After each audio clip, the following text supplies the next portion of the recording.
In this video, we're going to talk about sound mixing for Netflix. We'll answer the questions, how should I prepare sound mixes for Netflix? How should I prepare M&E mixes for Netflix? How should I prepare dub mixes for Netflix? What is the purpose of Netflix sound specifications? How may I ensure a sound mix plays well on the service?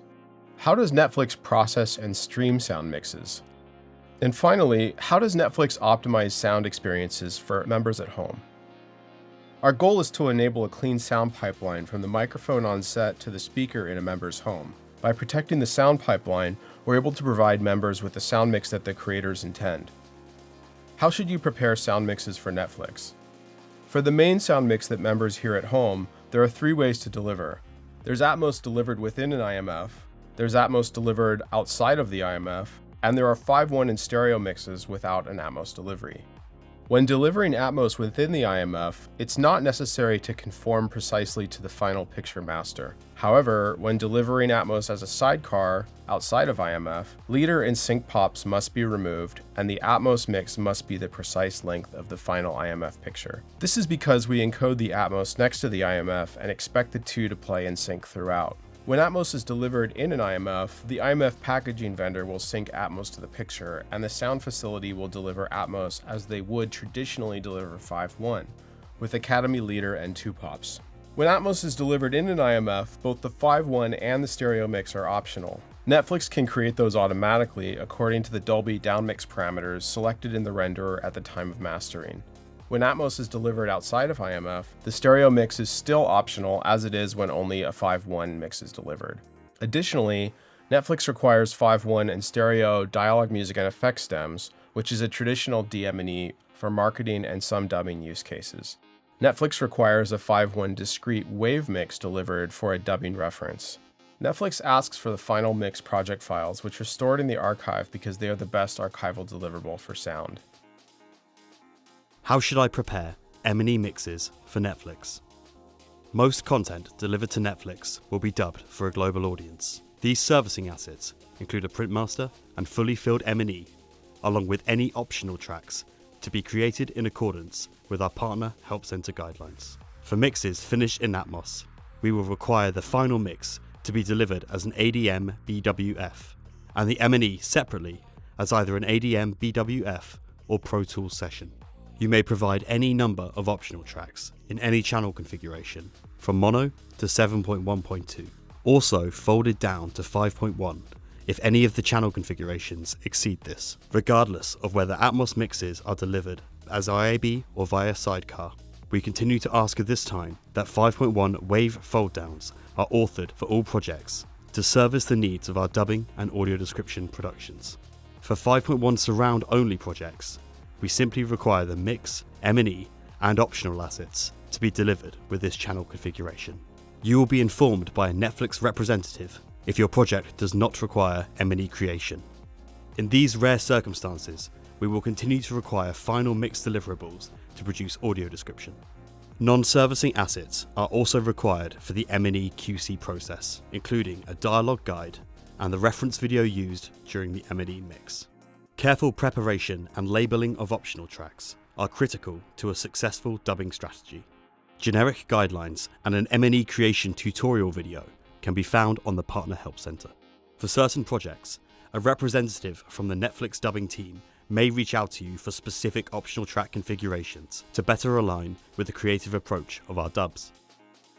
Grunts, sighs, laughs, cries, on-screen singing performances, songs produced for the show, dialogue spoken outside of the primary language, film clips, old TV shows, radio programs, and Walla with intelligible dialogue are all examples of audio that should be separated out from the M&E and delivered as optionals. You can deliver as many separate optionals as you need to ensure separation of all of these elements. When in doubt, it should go in the optional track to give dubbing mixers as much flexibility as possible. Providing supporting documentation to explain optional track content and labeling is highly advised. Secondary audio assets, including any alternate language and audio description tracks, are delivered independently to the Netflix platform via backlot, always conformed to the primary digital audio-video asset delivered. Their channel configurations must match those of the original language mix. Acceptable formats for the alternate language audio tracks are stereo or multi-channel wave extensible format, or iTunes QuickTime format as described in the iTunes package asset specifications.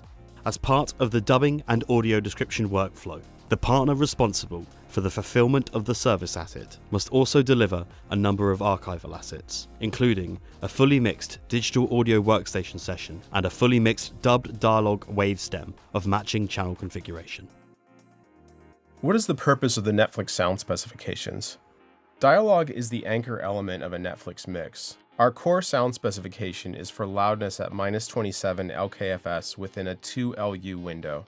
This means you could deliver an average loudness of -25 to -29 LKFS or LUFS. Netflix asks to measure this with dialogue intelligence according to BS 1770-1. The meter will judge what is dialogue, and it will not measure sound effects and music. This allows mixers to work as creatively as they like with sound effects and music elements using the full dynamic range and not change the resulting loudness measurement. Many common meters are available with the Netflix preset, and there's a list of meters in the sound section of the Netflix Partner Help Center. Netflix also requires peaks that do not exceed -2 dB FS true peak. For open codecs such as AAC, this ensures that peaks don't exceed 0, causing audible clipping on a device. For Atmos, peak overs are an FYI and not an issue. This is because it's very difficult to control peaks in the automatic renders that the Dolby tools make.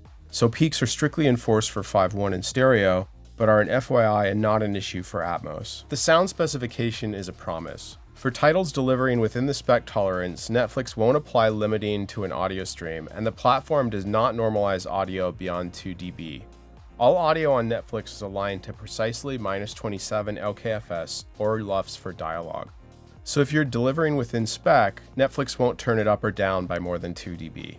This ensures that all titles on Netflix play at a similar loudness level. When a member switches from series to a feature or back, the dialogue will be in a similar range. How may I ensure a sound mix plays well on the service? Dynamic range is central to providing a great experience for members.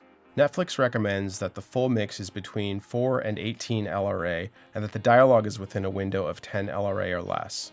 It's important to create a very full dynamic mix that tells the story and provides a premium experience, but excessive dynamic range requires members to ride the volume on their remotes, and this can take people out of the story. A moderate dynamic range will play best in the home. Netflix recommends using a meter that provides LRA measurements, and particularly dialogue LRA. A moderate or tight LRA for dialogue will allow a mixer to still use the full expressiveness of dynamic range for music and effects elements, while keeping the core anchor of the dialogue very reasonable. Members will be able to clearly understand the dialogue and will still have a great premium experience of a full cinematic mix. How does Netflix process and stream sound mixes? Our primary audio streams are HEAAC, the most commonly streamed, Dolby Digital Plus for 5.1, and also Atmos. Atmos streams in the form of Dolby Digital Plus JOC, Joint Object Coding. XHEAAC is a recent codec addition that provides stereo experiences for Android mobile devices. This includes a -16 target for dynamic range control to provide a good experience for members watching on mobile, where it can be difficult to fully understand the dialogue. In the case of Dolby Digital Plus, rather than gaining up or down the mix to align to -27, the codec will use dial norm metadata to do that on decode at the device. How do members listen? A significant majority of members listen to stereo in some form.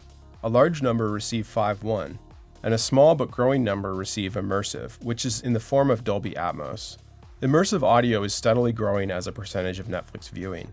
About 72% watch on a TV in the home, about 20% on a mobile device, and about 8% on laptops. In conclusion, how should you mix for a Netflix title? Create one near-field mix with moderate dynamic range, checking the 5.1 and stereo derivatives to ensure that they are providing a great experience. Thanks for watching. You can find technical production requirements and guidance at the Netflix Partner Help Center.